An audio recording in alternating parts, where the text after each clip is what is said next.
दोस्तों, आपका स्वागत है आपके अपने channel success time education platform में। जैसा कि हमने निश्चय किया था कि अब हम पर डे किसी एक टॉपिक पे जो महत्वपूर्ण क्वेश्चन होंगे उन्हें डिस्कस करेंगे। तो आज हम एक टॉपिक लेकर तैयार हैं जो कि कृषि एवं संबद्ध क्षेत्र इकोनॉमिक्स के अंतर्गत आता है। इसके जो प्रश्न हैं वो यूपीपीसीएस, आरओएआरओ, उत्तर प्रदेश पुलिस, उत्तर प्रदेश अधीनस्थ सेवा चयन आयोग द्वारा जो परीक्षाएं होती हैं के साथ साथ केंद्र तथा राज्य के विभिन्न परीक्षाओं में ऐसे प्रश्न पूछे जा चुके हैं। तो चलिए देखते हैं कि पहला क्वेश्चन कौन सा है। भारतीय राष्ट्रीय कृषि विपणन संघ किससे संबंधित है? तो कृषि विपणन से। देखिए क्वेश्चन पिछली परीक्षा में ऐसे पूछा गया कि नेफेड का फुल फॉर्म क्या है? तो भारतीय राष्ट्रीय कृषि सहकारी विपणन संघ किससे संबंधित है? कृषि विपणन संस्थान से। 2018 का जो वीडियो री एग्ज़ाम हुआ था अभी हाल ही में, तो उसमें ये क्वेश्चन तो पूछा ही गया था कि भारतीय चारागाह एवं चारा अनुसंधान संस्थान कहाँ है? तो झांसी उत्तर प्रदेश में स्थित है। सरकार द्वारा खाद्य पदार्थों का क्रय विक्रय किस मूल्य पर किया जाता है? तो अधिप्राप्ति मूल्य पर। कृषि क्षेत्र में सर्वाधिक वृद्धि किस पंचवर्षीय योजना में हुई? तो 8वीं पंचवर्षीय योजना में।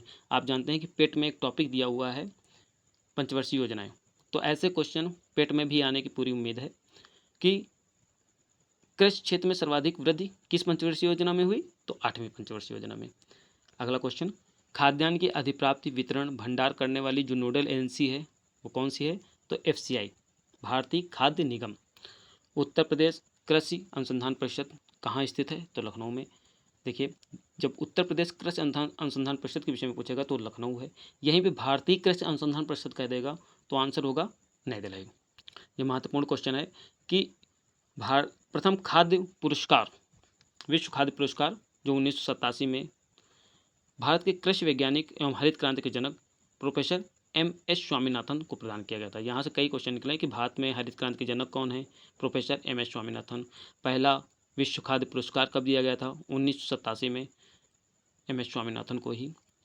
चलिए नेक्स्ट क्वेश्चन देखिए, तो भारतीय जो भूमि विकास बैंकों द्वारा प्रदान किए जाने वाले जो कृषि ऋण होते हैं उनकी प्रगति कैसी होती है? दीर्घकालीन। भूमि विकास बैंकों द्वारा कौन से ऋण दिए जाते हैं? दीर्घकालीन ऋण। ये बहुत इंपॉर्टेंट क्वेश्चन है जो उत्तर प्रदेश परिप्रेक्ष्य में भी पूछा जा सकता है कि राष्ट्रीय जैव उर्वरक विकास केंद्र कहाँ है? तो गाजियाबाद उत्तर प्रदेश में। भारत की औसत फसल गहनता लगभग कितनी है? 142%।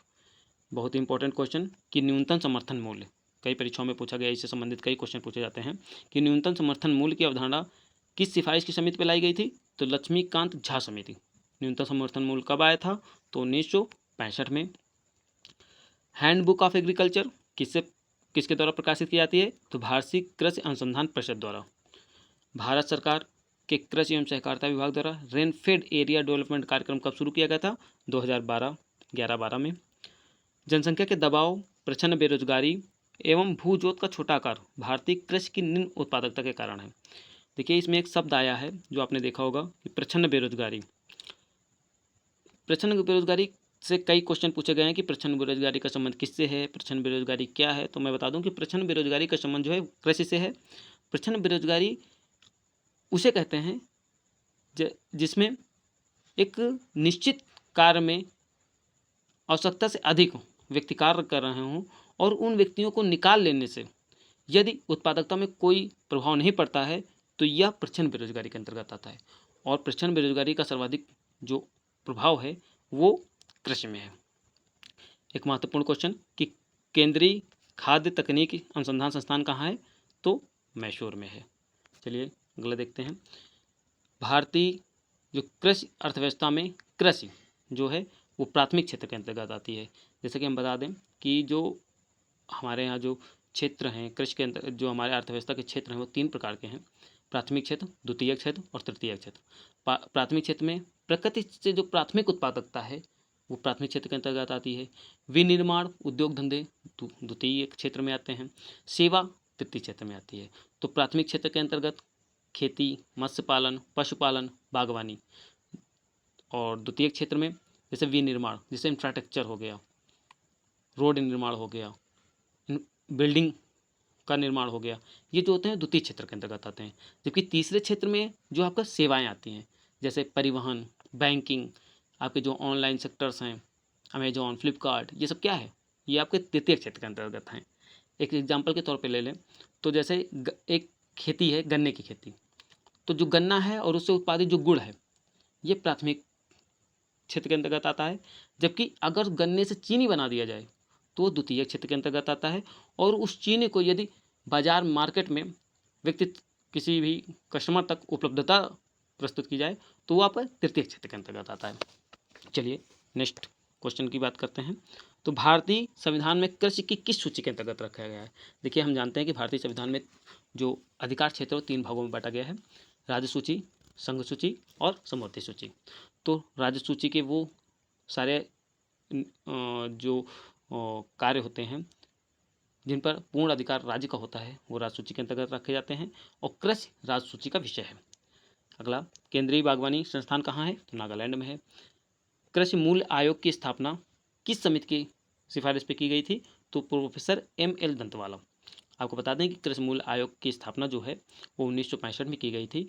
कृषि मूल्य आयोग का नाम परिवर्तित करके कृषि लागत एवं मूल्य आयोग 1985 में कर दिया गया था, और कृषि लागत एवं मूल्य आयोग जो CACP है उसका मुख्यालय कहाँ है? नई दिल्ली में है।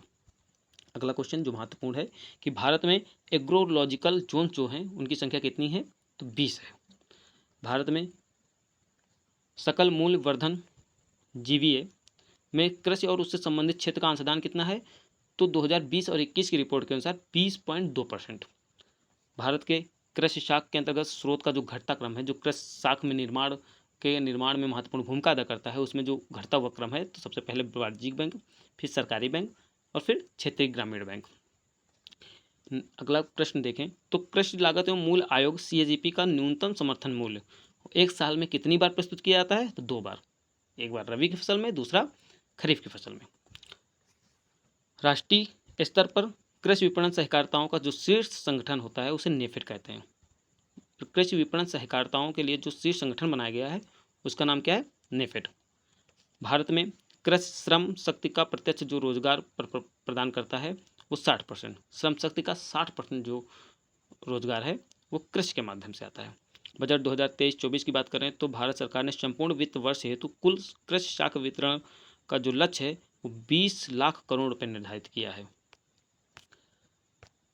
ये बहुत ही महत्वपूर्ण क्वेश्चन है। आप देख रहे होंगे कि भारत राष्ट्रीय कृषि अनुसंधान प्रबंधन अकादमी की स्थापना कहाँ पर की गई थी? तो हैदराबाद में। राष्ट्रीय खाद्य सुरक्षा मिशन के अंतर्गत कौन कौन सी फसलें आती हैं? तो चावल, गेहूं, दलहन, मोटे अनाज और वाणिज्यिक फसलें। आपको बता दें कि राष्ट्रीय खाद्य सुरक्षा मिशन के अंतर्गत तिलहन नहीं आती है। और एक बात और कि राष्ट्रीय खाद्य सुरक्षा अधिनियम जो है वो 2013 का है। अगला क्वेश्चन देखें तो राष्ट्रीय भूमि अभिलेख आधुनिकीकरण कार्यक्रम कब शुरू किया गया था? तो 2008 में। आपने ध्यान दिया होगा कि 2008 से पहले जो खसरा, खतौनी ये सब बनता था ये ऑफलाइन बनता था, लेकिन 2008 के बाद जो राष्ट्रीय भूमि अभिलेख थे उनको ऑनलाइन कर दिया गया। अब देखा होगा आप तहसील से ही ऑनलाइन खतौनी, इंतखाब वगैरह निकलवाई जाती हैं। चलिए अगला क्वेश्चन, 1 हेक्टेयर से कम भूमि कृषि भूमि कहलाता है सीमांत जोतें। कई पिछले ही पेपर पेट में 2022 में पूछा गया क्वेश्चन था कि 1 हेक्टेयर से कम भूमि वाले जो कृषक होते हैं उन्हें क्या कहते हैं? सीमांत किसान। तो कृषि के उचित मूल्य एवं लाभप्रद कीमतों को कौन अनुमानित करता है? तो आर्थिक मामलों के मंत्रिमंडलीय समिति। क्योंकि आपने देखा होगा कि कृषि लागत एवं कीमत आयोग जो न्यूनतम समर्थन मूल्य जारी करता है वो कुल 23 फसलों का न्यूनतम समर्थन मूल्य जारी करता है, लेकिन गन्ना उनके अंतर्गत नहीं आता। तो गन्ने के लिए जो उचित एवं लाभप्रद कीमत है वो राज्य सरकार आर्थिक मामलों की मंत्रिमंडल समिति द्वारा जारी किया जाता है। भारत में कृषि विश्व कृषि संगणना कार्यक्रम के अंतर्गत प्रथम कृषि संगणना 1970 में की गई थी। तत्पश्चात प्रत्येक 5 वर्ष में 3 चरणों में कृषि संगणना संपन्न कराई जाती है। तो भारत में सबसे पहली कृषि संगणना कब हुई थी? तो 1970 में। चलिए अगला क्वेश्चन बहुत ही महत्वपूर्ण है कि मौसम आधारित फसल बीमा योजना किस राज्य द्वारा लागू की गई थी? तो कर्नाटक। राष्ट्रीय प्रतिदर्श सर्वेक्षण कार्यालय ये NSSO, ऐसा क्वेश्चन पूछा जाता है कि NSSO का फुल फॉर्म क्या है? तो नेशनल सिंपल सर्वे ऑफिस। 2019 के आंकड़ों के अनुसार ग्रामीण परिवार में कृषि के विनियोजित परिवारों का प्रतिशत कितना है? ऐसे परिवार जो कृषि में विनियोजित हैं तो 57.8% जो परिवार हैं वो कृषि को अपना आय का माध्यम बनाते हैं। तो राष्ट्रीय कृषि तकनीक परियोजना का पोषण भारत में अंतर्राष्ट्रीय वित्त प्रदायी अभिकरण कौन सा है? तो विश्व बैंक। भारत सरकार ने किस लिए कीमत स्थिरीकरण कोष की स्थापना की थी? तो जो हमारी बागवानी फसलें होती हैं, नगदी फसलें होती हैं, तो इनके लिए कीमत स्थिरीकरण कोष की स्थापना की गई थी। कौन कौन सी फसलें हैं? चाय, कॉफ़ी, रबर, तंबाकू की कीमतों को स्थिर रखने हेतु। बहुत ही महत्वपूर्ण क्वेश्चन जो पहले भी बताया जा चुका है कि राष्ट्रीय खाद्य सुरक्षा मिशन की स्थापना कब की गई थी, उसका प्रारंभ कब किया गया था? तो 2007-8 में। कृषि लागत एवं कीमत आयोग के अंतर्गत कुल जो न्यूनतम समर्थन मूल्य जारी किया जाता है, कुल 23 फसलों पर जारी किया जाता है। 7 अनाज के, 5 दलहन, 7 तिलहन और 4 वाणिज्यिक फसलें। चलिए अगला क्वेश्चन देखते हैं कि कृषि उत्पादन में लकड़ी के हलों के स्थान पर यदि लोहे के हलों का प्रयोग किया जाता है तो इसे हम क्या कहते हैं? पूंजी बढ़ाने वाली प्रौद्योगिक प्रगति। अगला क्वेश्चन इंपॉर्टेंट है कि राष्ट्रीय विशेष कृषि उपज योजना के मुख्य रूप से किससे संबंधित होती है? तो निर्यात योग्य कृषि उत्पाद से।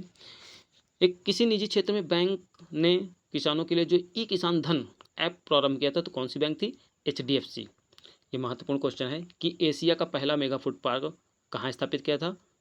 तो गेतल सूद रांची झारखंड में। चलिए आगे हम देखते हैं कि जो महत्वपूर्ण कृषि संस्थान हैं, हालांकि देखा होगा आपने कि हर पेपर में ऐसे 1-2 क्वेश्चन पूछे जाते हैं जो किसी संस्थान से रिलेटेड होते हैं। तो यहाँ हम कृषि संस्थान जो इम्पोर्टेंट हैं उसके विषय में हम जान लेते हैं। तो हम देखेंगे कि पहला है कि राष्ट्रीय मत्स्य उद्योग विकास बोर्ड कहाँ है? तो हैदराबाद में। ये तो अगला बहुत इंपॉर्टेंट है कि राष्ट्रीय चावल शोध संस्थान कहाँ है? कटक में। भारत डेयरी निगम एवं राष्ट्रीय डेयरी विकास बोर्ड आणंद गुजरात का है। भारतीय डेयरी अनुसंधान संस्थान करनाल हरियाणा का है। भारतीय गन्ना प्रजनन संस्थान कोयम्बटूर तमिलनाडु।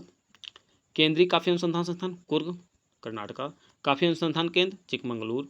जूट कृषि अनुसंधान संस्थान बैरकपुर पश्चिम बंगाल। केंद्रीय उर्वरक गुणवत्ता नियंत्रण और प्रशिक्षण संस्थान फरीदाबाद हरियाणा। टिड्डी चेतावनी संगठन जोधपुर।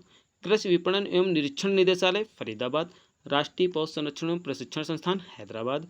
चौधरी चरण सिंह राष्ट्रीय कृषि विपणन संस्थान जयपुर। केंद्रीय चारा बीज उत्पादन फर्म हैसरगट्टा। विवेकानंद पर्वतीय कृषि अनुसंधानशाला अल्मोड़ा हिमाचल प्रदेश।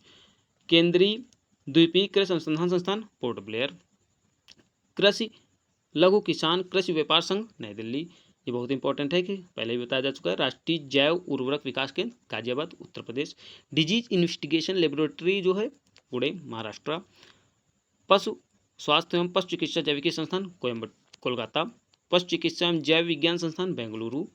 पशु स्वास्थ्य संस्थान जालंधर। पशु चिकित्सा जैविकी गुवाहाटी असम का है। राष्ट्रीय पटसन एवं संबंधित रेशे अनुसंधान संस्थान कोलकाता। राष्ट्रीय प्राकृतिक रेजिन्स एवं गम संस्थान जो है वो रांची झारखंड में। इसको ऐसे आप याद कर सकते हैं कि देखिए जैसे चावल अनुसंधान संस्थान कहाँ है? कटक उड़ीसा में ही है। डेयरी सबसे पहले जो दूध की फैक्ट्री लगाई गई थी वो कंपनी अमूल थी। और आपने नाम सुना होगा जॉर्ज कुरियन साहब का। उन्होंने सबसे पहले जो डेयरी बनाई थी वो आणंद गुजरात में ही अमूल नाम के प्रोडक्ट के साथ। तो डेयरी निगम कहाँ है? तो आणंद गुजरात में। और डेयरी अनुसंधान संस्थान कहाँ है? तो करनाल हरियाणा में। अच्छा गन्ना प्रजनन संस्थान की बात करें कोयम्बटूर है। कॉफ़ी सबसे ज़्यादा कहाँ होता है? तो कर्नाटका में होता है। तो कर्नाटका का कौन सा है? चिकमंगलूर है। जूट सबसे ज़्यादा कहाँ होता है? पश्चिम बंगाल में होता है। तो पश्चिम बंगाल का अनुसंधान संस्थान कहाँ है? बैरकपुर में। जूट का कृषि अनुसंधान संस्थान कहाँ है? बैरकपुर में। उसी तरह हम देखें तो टिड्डी भारत में कहाँ से प्रवेश करते हैं? तो पाकिस्तान से आती हैं। तो पाकिस्तान के से सटा हुआ राज्य कौन सा है? तो राजस्थान है। तो टिड्डी चेतावनी संगठन कहाँ होगा? जोधपुर में। इसी तरह आप कोई संबंध बनाकर उसको आप पढ़ सकते हैं। चलिए धन्यवाद। आप सभी लोग इसको कई बार देखिए जब तक क्वेश्चन याद ना हो जाए। हम कल फिर हाजिर होंगे एक नए टॉपिक के साथ।